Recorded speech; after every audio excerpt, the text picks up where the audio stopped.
The Lindbergh Baby, 1932. March 1st, 1932, Hopewell, New Jersey. Charles Augustus Lindbergh Jr. was born on June 22, 1930. He was just 20 months old when tragedy struck. On the night of March 1st, 1932, his nurse discovered his crib empty at the Lindbergh family's New Jersey home. A ransom note demanding $50,000 lay on the windowsill. Outside, investigators found a broken wooden ladder and tiny footprints in the soil. The nation was stunned. The child of America's most famous aviator, Charles Lindbergh and Anne Moreau Lindbergh, had been kidnapped. Police, federal agents, and even underworld figures tried to help. A retired teacher named John F.C. Condon became the go-between, delivering $50,000 in ransom to a mysterious man in a Bronx cemetery. Weeks passed with no word. Then, on May 12th, a truck driver discovered the child's body in the woods near the Lindbergh home. The baby had been struck on the head. The country mourned deeply. The investigation continued for over 2 years. Finally, in September 1934, a German carpenter named Bruno Richard Hauptmann was arrested after spending marked ransom bills. In his garage, police found $14,000 of the ransom money and wood matching the ladder used in the abduction.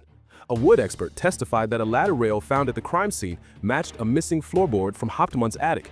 Handwriting on the ransom notes was matched to Hauptmann's. Hauptmann insisted he was innocent, claiming the money belonged to a deceased friend, but the evidence was overwhelming. His trial in early 1935 became known as the trial of the century. Reporters flooded the courthouse, and Americans followed every detail. Despite his protests, Hauptmann was convicted of first-degree murder and executed in the electric chair on April 3, 1936. The case shocked the nation and led Congress to pass the Federal Kidnapping Act, the Little Lindbergh Law, making it a federal crime to transport kidnapping victims across state lines. The Lindbergh tragedy not only changed American law, but forever altered the nation's understanding of safety, justice, and loss.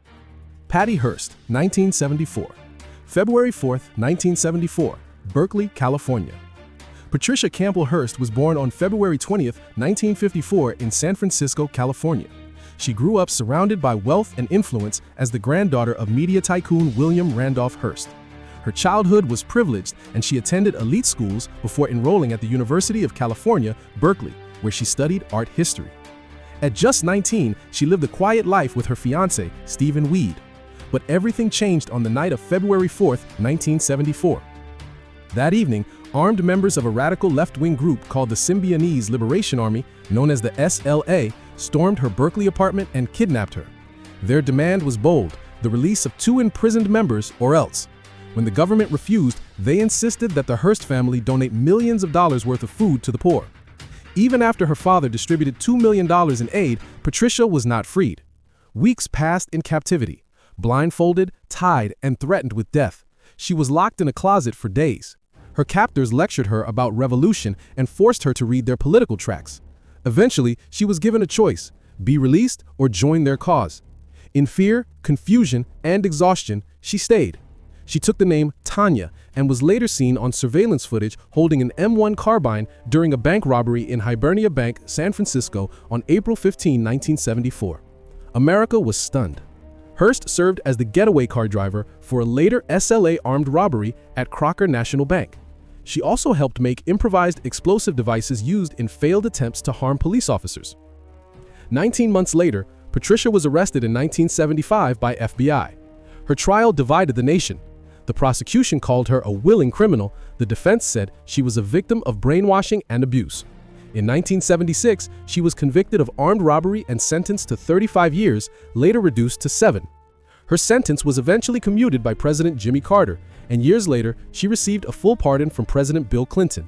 Patricia Hearst's ordeal sparked national debate about trauma, coercion, and justice, forever blurring the line between victim and accomplice.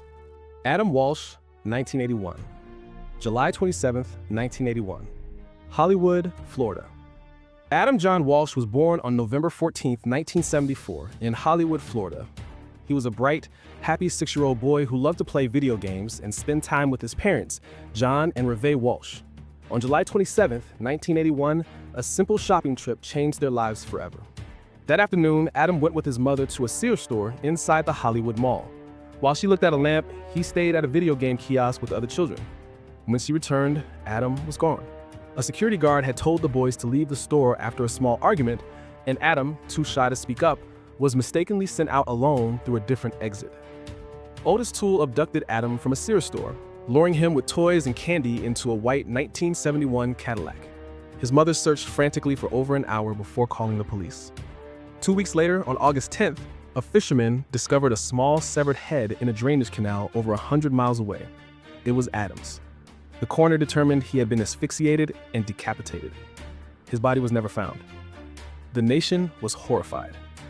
The investigation soon focused on a drifter named Otis Toole, who confessed to luring Adam into his car, killing him, and disposing of the remains. Yet evidence was mishandled. Key items like blood-stained carpet and the murder weapon were lost. Toole later recanted, and no one was ever tried. He died in prison in 1996, but years later, police officially named him the killer. Out of unbearable loss, Adam's father, John Walsh, turned his pain into purpose. He became an outspoken advocate for victims, creating America's Most Wanted and helping pass landmark child protection laws. The 1984 Missing Children's Assistance Act and the 2006 Adam Walsh Child Protection and Safety Act transformed how America tracks and prosecutes crimes against children. Adam's tragedy reshaped a nation, turning grief into lasting change. The Chowchilla School Bus Kidnapping, 1976. On July 15, 1976, the quiet town of Chowchilla, California, faced one of the most shocking crimes in American history.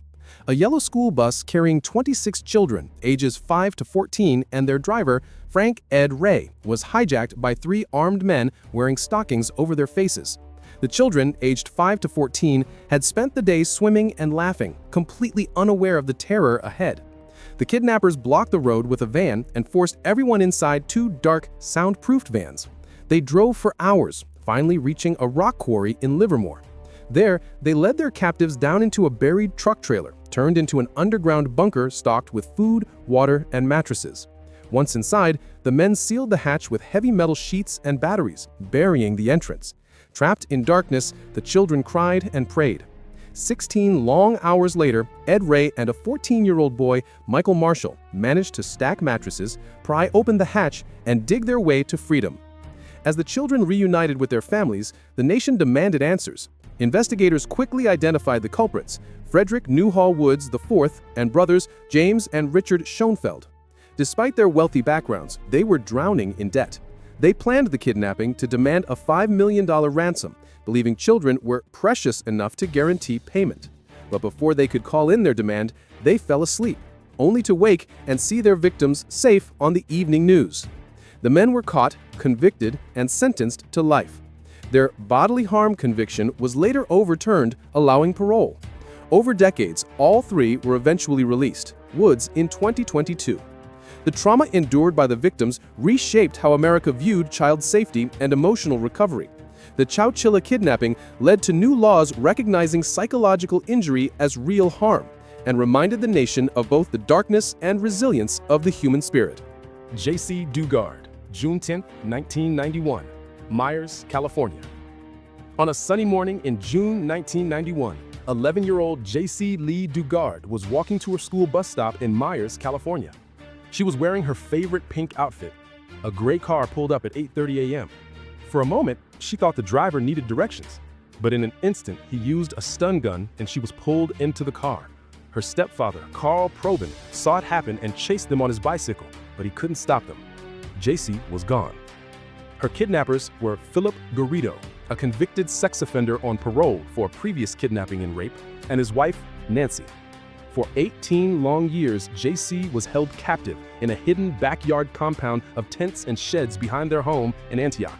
She was renamed Alyssa and kept isolated from the outside world. Philip repeatedly raped her.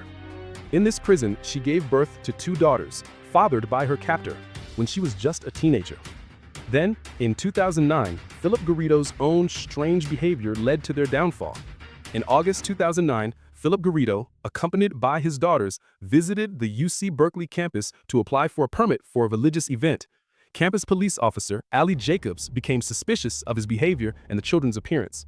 After discovering Garrido was a registered sex offender on parole, Jacobs contacted his parole officer, who was unaware Garrido had children. The parole officer summoned Garrido to his office.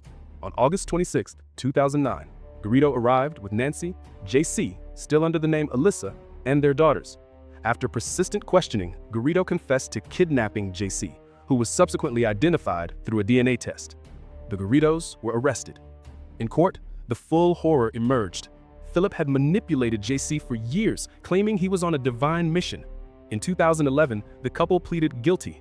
Philip Garrido was sentenced to 431 years to life in prison. His wife Nancy received 36 years to life. Jaycee's unimaginable ordeal exposed terrible failures in the parole system. Officers had visited the Garrido home but never discovered the secret backyard. Jaycee sued the state of California and was awarded $20 million. Her case led to new laws, known as Jaycee's Law, designed to strengthen parole supervision for sex offenders. Her survival and incredible strength gave hope to families of missing children everywhere, proving that even after 18 years in darkness, freedom and a new beginning are possible. Elizabeth Smart, June 5, 2002, Salt Lake City, Utah. Elizabeth Ann Smart was born on November 3, 1987, in Salt Lake City, Utah. She was a bright, gentle 14-year-old when, on June 5, 2002, her world was torn apart. In the quiet hours of the night, a man broke into her family's home, threatening her with a knife and forcing her out of bed. That man was Brian David Mitchell. Her sister Mary Catherine pretended to be asleep and later alerted their parents. Mitchell claimed he was a prophet sent by God. Alongside his wife, Wanda Barzee, he took Elizabeth to a camp hidden deep in the mountains. There, dressed in white robes, she was kept chained, starved, and abused. Mitchell performed a twisted marriage ceremony, declaring her his bride. For 9 long months, she endured unimaginable torment, often seen in public, but hidden behind veils, her identity lost beneath layers of fear. Mitchell's past was dark and erratic. Born in 1953 in Salt Lake City, Utah, he grew up in a troubled home, drifted through cults, marriages, and crime, and reinvented himself as Emmanuel David Isaiah, a self-proclaimed messenger of God. Barzee, his equally unstable partner, followed his delusions, abandoning her own children and joining his mission. The investigation into Elizabeth's disappearance was massive but led nowhere, until her younger sister Mary Catherine remembered hearing the kidnapper's voice before. It belonged to Emmanuel, a man their family once hired for a day's work. That memory reignited the case. On March 12, 2003, Elizabeth was found in Sandy, Utah, disguised in a wig and veil, just 18 miles from home. Mitchell and Barzee were arrested immediately. After years of legal battles, Mitchell was declared competent and sentenced in 2011 to life in prison without parole. Barzee received 15 years. Elizabeth Smart's survival changed America. Her courage helped strengthen the Amber Alert system, inspired child protection reforms, and turned her into a powerful voice for victims everywhere, proving that hope can endure, even in the darkest places. Polly Klaas. October 1, 1993, Petaluma, California. Polly Hannah Klaas was born on January 3, 1981, in Petaluma, California. She was a bright, kind-hearted 12-year-old who loved reading and playing with friends.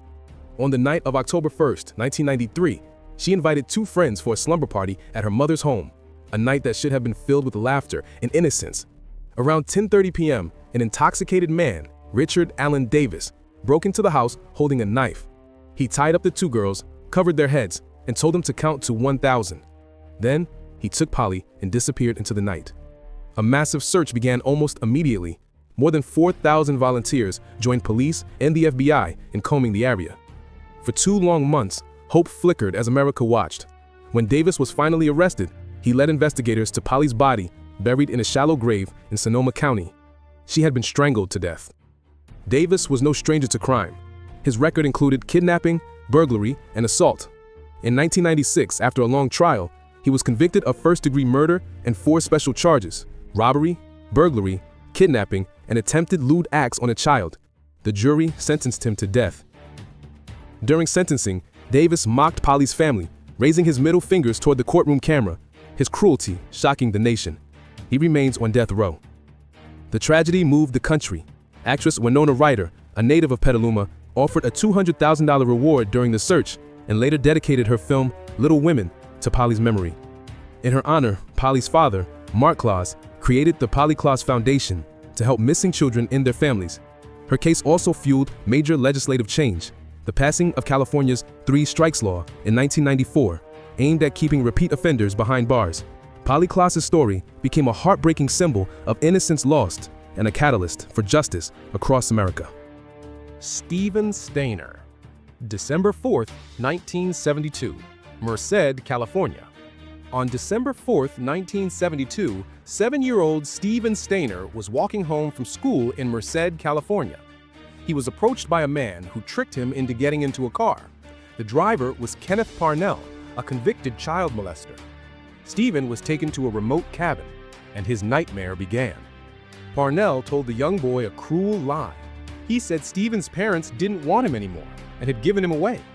For over 7 years, Steven was held captive. He was given a new name, Dennis Gregory Parnell, and repeatedly sexually assaulted. Parnell moved him around California, enrolling him in different schools while posing as his father. As Steven grew older, Parnell sought a new, younger victim. In 1980, he kidnapped 5-year-old Timothy White. Seeing the little boy's distress was the final push Steven needed. He knew he had to act. At 14 years old, he escaped with Timothy while Parnell was at work. He hitchhiked to a police station and saved them both. Parnell was arrested, but the justice system failed Steven. For all the years of abuse, Parnell was convicted only of the kidnappings and served just 5 years in prison. Steven's return home was difficult. Following his return, Stainer struggled to readjust to a normal life and endured bullying from peers at school. He struggled to adjust and never fully recovered from his trauma. His relationship with his father became strained, and his parents eventually kicked him out of the family home. In a tragic twist of fate, he died in a motorcycle accident just 9 years after his escape, at the age of 24. His story, however, had a lasting impact. It prompted California to change its laws, allowing for longer prison sentences in child abduction cases. Steven Stainer's life was marked by immense suffering, but his final act of courage saved another child and ultimately helped protect others. Thank you very much for watching this video, and if you learned something, make sure to leave a like, comment down below your thoughts on any of the famous kidnappings I discussed in this video, and subscribe if you would like to see a part 2 or more videos like this one. Thank you again, and goodbye.